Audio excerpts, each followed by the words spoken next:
Hello everyone, welcome back again. कैसे हैं आप सब? होप सो अच्छे होंगे। मैं भी बिल्कुल ठीक हूँ।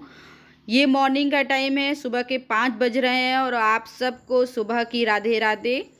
और इसी तरीके से मैं 5 बजे सुबह उठ जाती हूँ। कोशिश करती हूँ कि 5 बजे से देर ना हो बिल्कुल भी, क्योंकि अगर लेट हो जाओ तो सारा दिन लेट हो जाता है। पूरा टाइम कहाँ जाता है पता नहीं चलता है। तो सुबह उठकर सबसे पहले मैं नीचे आती हूँ, अपने नीचे के फ्लोर में। और यहाँ सबसे पहले मैं गेट खोलती हूँ, मैट्स को बाहर निकाल के रखती हूँ और यहाँ के एरिए की धुलाई थोड़ा सा कर देती हूँ। कहते हैं ना, गेट पे थोड़ा सा पानी का छिड़काव ज़रूर कर देना चाहिए गेट खोलने से पहले, खोलने के तुरंत बाद सुबह उठ के।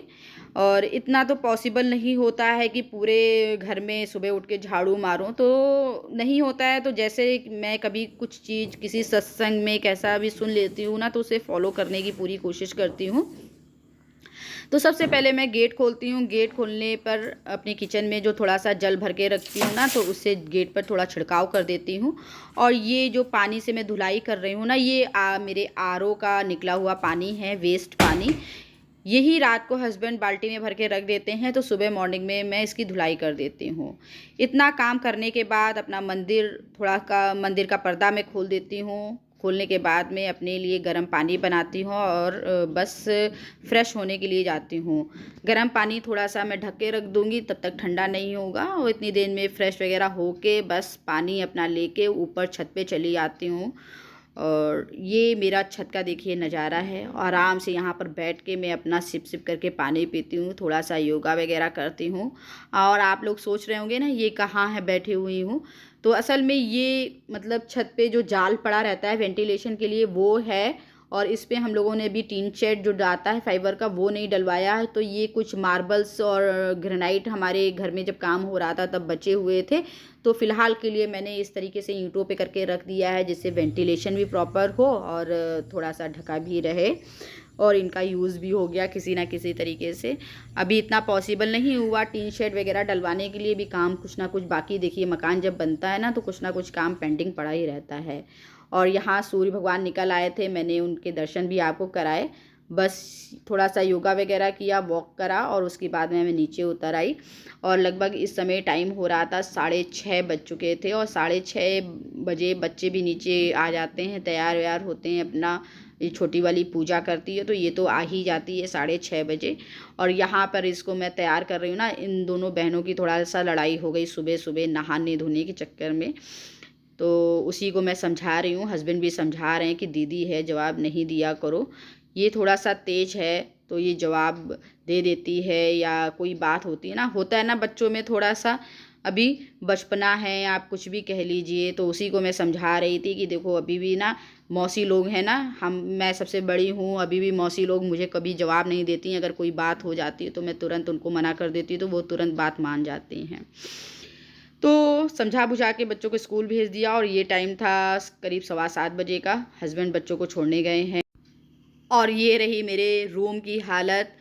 ये पूरा समझिए इस तरीके से ना सारा दिन बिखरा रहता है। बिखरा क्या, सुबह तो हमारा काम ही होता है इसे समेट के सही से रखना, धूल मिट्टी साफ़ करना, क्योंकि डस्टिंग बहुत ज़्यादा ज़रूरी रहती है।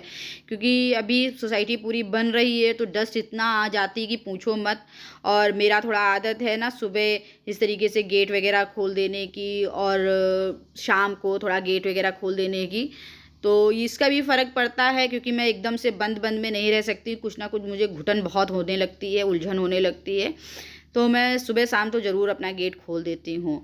तो सोसाइटी भी अभी बन रही है, इसलिए धूल धक्कड़ बहुत ज़्यादा आती है। डेली का इतनी डस्टिंग तो डेली रहती ही रहती है करने को। सामान का ये है कि बच्चे टीवी वगैरह देखते हैं या सोफ़े पे बैठेंगे, तो इधर उधर कुशन वगैरह, टीवी के रिमोट वगैरह तो सब पड़े रहेंगे। इधर किचन वगैरह भी मैंने सारा समेट दिया, क्लीन कर दिया। आजकल गंदा नहीं हो रहा है ज़्यादा, क्योंकि बच्चे कुछ ज़्यादा लंच में ले नहीं जाते हैं। एग्ज़ाम चल रहे हैं, तो ये 11 बजे आ जाते हैं। ब्रेड वगैरह या ब्रेड बटर, पीनट बटर के साथ, या सैंडविच वगैरह इसी तरीके का कुछ ले जाते हैं। तो हस्बैंड बच्चों को छोड़ के आ गए थे, किचन में कुछ ज़्यादा समेटना नहीं था, तब तक मैंने समेट लिया और इतना टाइम लगभग हो जाता है 7:45 का, लगभग 7:45 7:35 पे 7:45 पे या 7:35 तक हस्बैंड बच्चों को छोड़कर आ जाते हैं। यहाँ मैं उनसे यही पूछ रही थी ना, ये एक दिन पहले मैंने कपड़े धोए थे ना, तो ये चद्दर क्या हुआ, हवा में उड़ के नीचे आ गई, तो यही मैं पूछ रही थी। और इन्होंने उठा के रखी थी, तो मैंने यही पूछा कि ये चद्दर कहाँ से गिरी, कहीं इधर उधर गिरी हो तो फिर इसको दोबारा धोए। बोले नहीं, गाड़ी पे ही गिरी थी। तो बस वो तय बना के और जीने से लगा के पूरा नीचे के फ्लोर में पूरा मुझे झाड़ू मारनी पड़ती है। ये मेरा डेली का है, डेली 2 टाइम झाड़ू लगानी पड़ती है, इतनी ज़्यादा डस्ट हो जाती है। मॉर्निंग में एक बार लगा दिया, फिर शाम को जब मैं नीचे उतरती हूँ तब एक बार लगती है झाड़ू। तो ये देखिए कूड़े का, आप देखिए ना, 2 टाइम झाड़ू लगाती हूँ, उसके बावजूद भी इतनी डस्ट निकलती है। और ये विदाउट मेड मेरा सारा काम रहता है, तो बहुत फास्ट में करना पड़ता है। इस समय थोड़ा हस्बैंड हेल्प कर देते हैं, वैसे बच्चे कोचिंग वगैरह नहीं जाते थे तो बच्चे कर देते थे, लेकिन अब उनका शेड्यूल इतना टाइट हो गया है कि उनको भी समय नहीं मिलता है बिल्कुल। 2 बजे आते हैं, 3 बजे वो कोचिंग चले जाते हैं, तो वापस लौट के आते हैं 7 बजे, तो उनसे क्या ही कहेंगे। वैसे वो अपना रूम वूम वगैरह सब वो सही कर देते हैं, बस उनसे बस इतना ही कहती हूँ कि अपना सारा सामान जगह पे उठाओ, मतलब एक जगह से, जिस जगह से उठाओ उस जगह वापस रखो, सारा सामान बिखेर के मत रखो। और एक दिन पहले मैंने मशीन लगाई थी, तो ये सारे कपड़े धुले हुए इसी फोल्डिंग पे पड़े रहते हैं। ये मेरा लॉबी का एरिया है, यहीं पर धुले हुए कपड़े रखते हैं और यहीं पर प्रेस होते रहते हैं। और प्रेस करने में मुझे सच में बहुत आलस आता है। तो देखो इतना पाइलअप हुआ है, तो ये एक बैग भरा रखा है, उसमें भी प्रेस के कपड़े हैं और ये और तैयार हो गए। तो आज पक्का मैं कहीं ना कहीं से टाइम निकाल कर किसी भी तरीके से अपने 2-4 सूट प्रेस ज़रूर करूँगी, नहीं तो ये बहुत इकट्ठा हो जाते हैं, फिर बहुत सरदर्दी हो जाती है मेरे लिए। और कहीं बाहर जाते नहीं हैं कपड़े प्रेस होने के लिए, मुझे ही करना पड़ता है, तो धीरे धीरे मैं कर लेती हूँ। और ये ऊपर के एरिया की सफाई हो रही है, ये लॉबी का एरिया है मेरे, जहाँ मैं कपड़े भी प्रेस के तय बना रही थी। अपने रूम से सारा कूड़ा निकालते हुए लॉबी तक, लॉबी से पूरा निकालते हुए स्टडी रूम से निकालते हुए बालकनी, ऐसे मैं झाड़ू लगाती हूँ। और ये बच्चों का रूम है, बच्चों के रूम में लगभग मुझे कुछ नहीं 25 मिनट लग जाता है। झाड़ू मारती हूँ, इनका सारा सामान बिखरा हुआ, कहीं कंघी पड़ी है, कहीं कुछ पड़ा है, ये सारा समेटने में इनके कमरे में बहुत टाइम मुझे लगता है। इसके बाद झाड़ू लगाई, झाड़ू लगाने के बाद अच्छा, ये ऊपर वाले फ्लोर में मैं अल्टरनेट करती हूँ, एक दिन झाड़ू लगा लिया, एक दिन पोछा लगा लिया। नीचे वाले फ्लोर में मैंने झाड़ू लगा ली थी, हस्बैंड बोले कि तुम ऊपर जाओ, तो नीचे मैं पोछा मार दूँगा। तो इस तरीके से विदाउट मेड मेरा काम होता है। हस्बैंड वाइफ मिलके दोनों काम कर लेते हैं। बच्चे रहते थे तो बच्चे थोड़ा हेल्प कर देते थे, अब बच्चे बिज़ी खुद ही से रहते हैं तो इतना टाइम उनको भी नहीं मिलता है, तो हम ही दोनों लोग थोड़ा क्लीनिंग में कर लेते हैं। तो विदाउट मेड इस तरीके से मेरा काम होता है। और बस नहा धो के मैं नीचे आ गई थी। नीचे आने के बाद में आज मैं बनाने जा रही हूँ गणपति के लिए बूंदी के लड्डू, मोतीचूर के लड्डू। और ये जो वीडियो है, ये रेसिपी जो है, मैंने यूट्यूब में बहुत वायरल हो रखी है, वही मैं देखी थी, तो वही का बनाने को मैं ट्राई कर रही हूँ।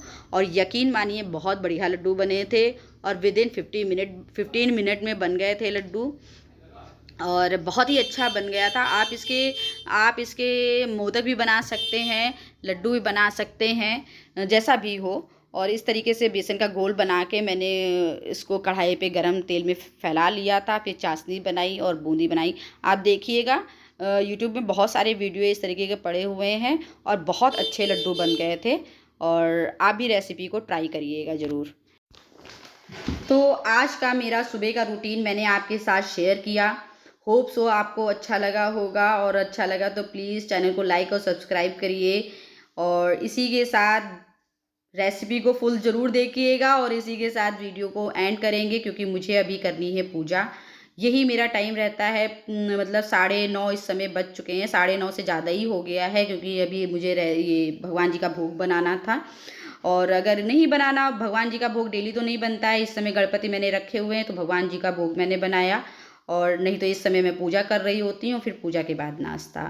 सो यही मेरा ब्लॉग रहा आज का, और आपको अगर पसंद आया हो तो ब्लॉग को पूरा देखिएगा, फुल देखिएगा, एन्जॉय करिएगा। मिलूँगी नेक्स्ट ब्लॉग में, तब तक के लिए till then take care, bye bye.